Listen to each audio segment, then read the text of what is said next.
Una preocupación que tenemos como pediatras dedicadas a la endocrinología es todo lo referente a lo que es la salud de nuestros niños, pero estos niños tarde o temprano, más nos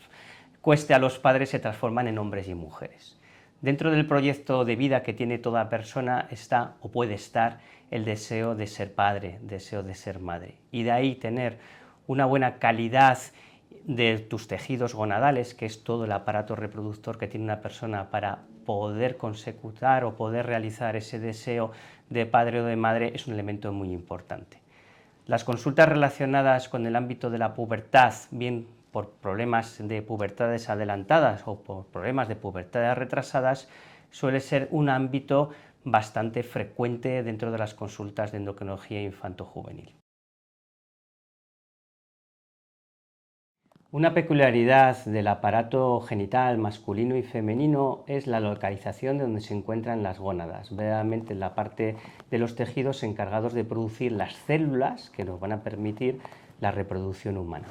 En el caso del varón o del hombre, las gónadas son los testículos y se encuentran localizados fuera del cuerpo, por un ámbito de que para funcionar mejor tienen que estar a una temperatura más baja. En el caso de la mujer, como todos conocéis, se encuentran en el interior del abdomen, cerca del útero, y son los ovarios. La cuestión es, cuando existe algún tipo de problemas de salud en los cuales tenemos que utilizar alguna medicación, quimioterapia, radioterapia, ¿cómo se pueden ver de afectos estos tejidos y estas gónadas?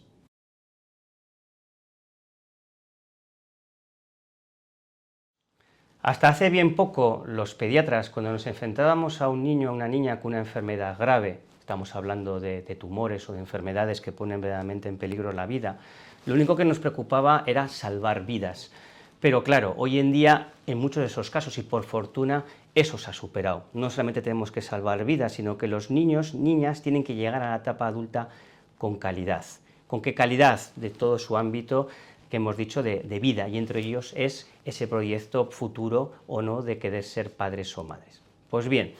existen mucha cantidad de medicamentos utilizados en procesos graves, donde el objetivo inicial o número uno, por supuesto, es salvar vidas, que tienen como efectos secundarios, en ocasiones, entre comillas, estropear estas gónadas que os acabo de enseñar. Por lo tanto, tenemos que llevar a un pensamiento que nos va más allá. No solamente tenemos que preocuparnos del cortoplacista, de pensar que ese niño o esa niña tiene un problema grave que por supuesto hay que solucionar, sino que una vez que supere ese bache, esta etapa de la vida, que todos queremos que superen en la mejor forma posible, ¿qué va a ser de su calidad de vida? ¿Cómo va a vivir esa persona? ¿Con qué secuelas el día de mañana?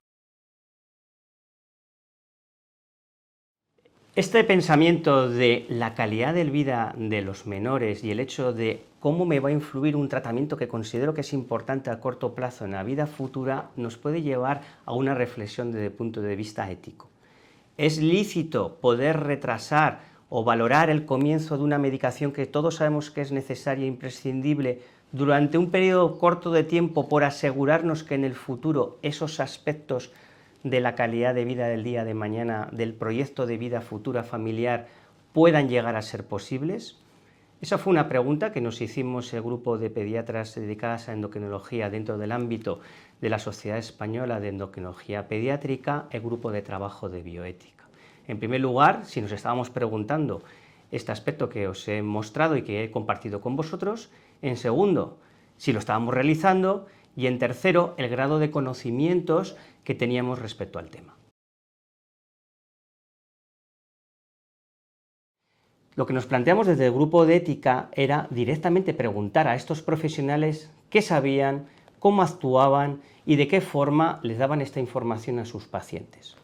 Esto es así porque tarde o temprano todos los niños y niñas que tienen problemas dentro del aparato genital suelen acabar en una consulta de endocrinología, previamente a surgir el problema, si es por ejemplo un proceso tumoral, o posteriormente al tratamiento de dicho proceso tumoral, puesto que se producen problemas de fertilidad, junto con problemas del tiroides, de hormona de crecimiento, etc. De tal forma que desde el grupo de bioética nos planteamos realizar un diseño y un estudio, como digo, con estos objetivos: valorar qué saben nuestros compañeros y cómo actúan en estos casos.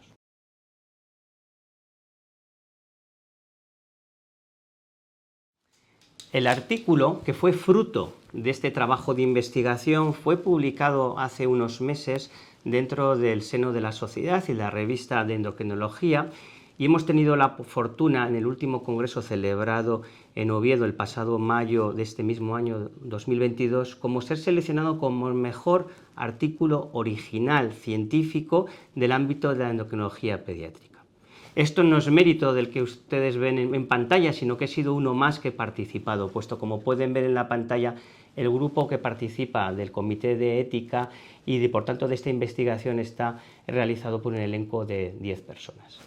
En el diseño de este trabajo lo que hicimos fue una encuesta en las cuales iban preguntando una serie de ítems muy diversos sobre este aspecto de la preservación del tejido ovárico o testicular a los pacientes pediátricos afectos de una enfermedad severa, con el ánimo del día de mañana en el futuro poder darles una oportunidad.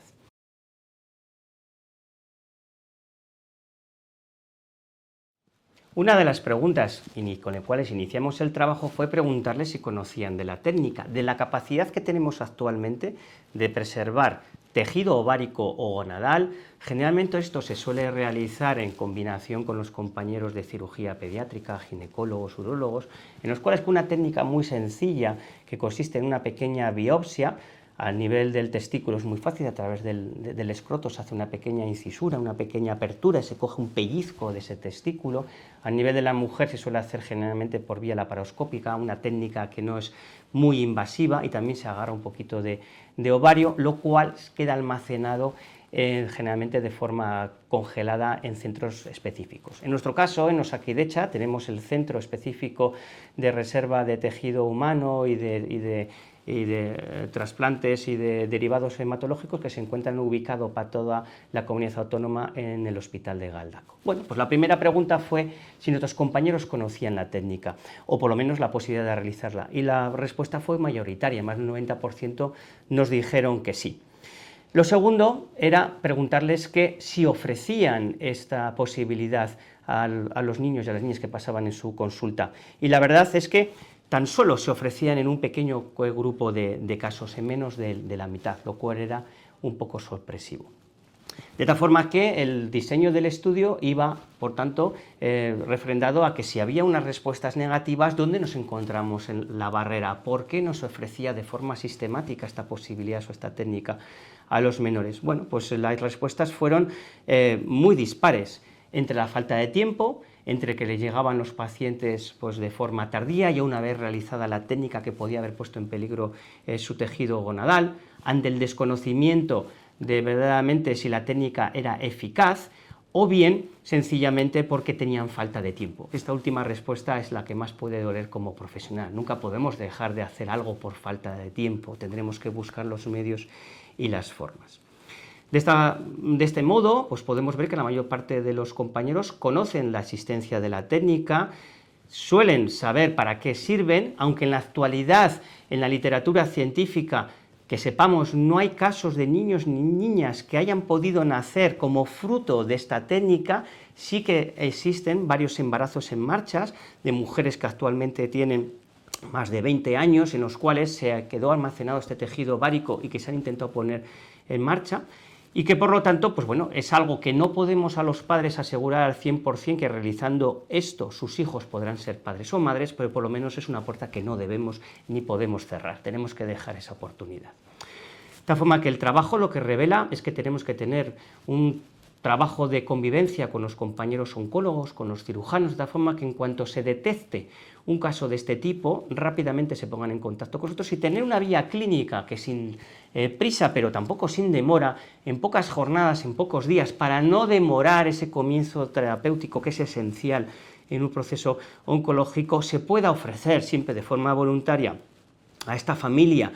que está recibiendo una mala noticia mucho más importante que lo que les estoy comentando, pues esta posibilidad. Habrá familias que ante el shock te dirán que tienen la cabeza en otro sitio, habrá familias que no se la habrán ni siquiera pasado por la cabeza esta posibilidad, y otras en las cuales el hecho de que sus hijos o hijas puedan ser padres o madres en el futuro considera muy importante. Yo creo que en ética es un elemento muy importante en lo que se habla de la toma de decisiones por representaciones, que los padres son valedores de la salud de los hijos, pero para tomar las mejores decisiones tienes que tener información, tienen que estar informados. Si no tienen esa información será imposible que tomen decisiones. Por lo tanto, yo creo que el trabajo es revelador. Tenemos que trabajar de forma aunada con el resto de los servicios para ofrecer esta posibilidad y que sean los padres en última medida los que tomen esta decisión.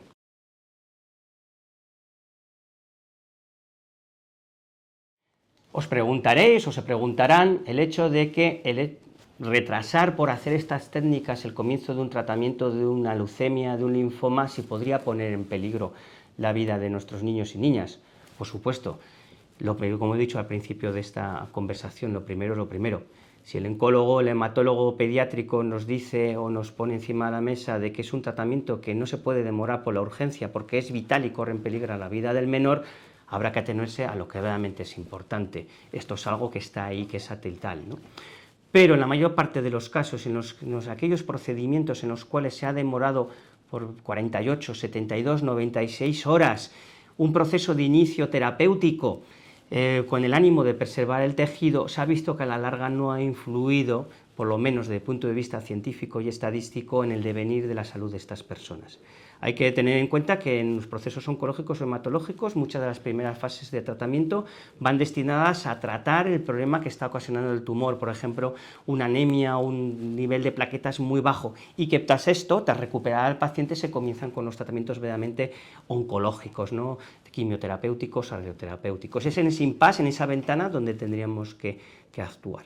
Por tanto, desde el punto de vista científico, desde el punto de vista moral y ético, es una técnica que deberíamos de conocer, deberíamos aunar esfuerzos con el resto de los compañeros trabajando en equipo y deberíamos presentar la posibilidad a los padres, los cuales, si consideran que es un elemento importante ese deseo posible, siempre está hablando de posibilidades futuras, el futuro es incierto y más en técnicas que están en ciernes, de poder ofrecer esta técnica dentro de un proceso en el cual estamos dando una mala noticia, que es que sus hijos o sus hijas tienen una enfermedad potencialmente mortal y por tanto grave.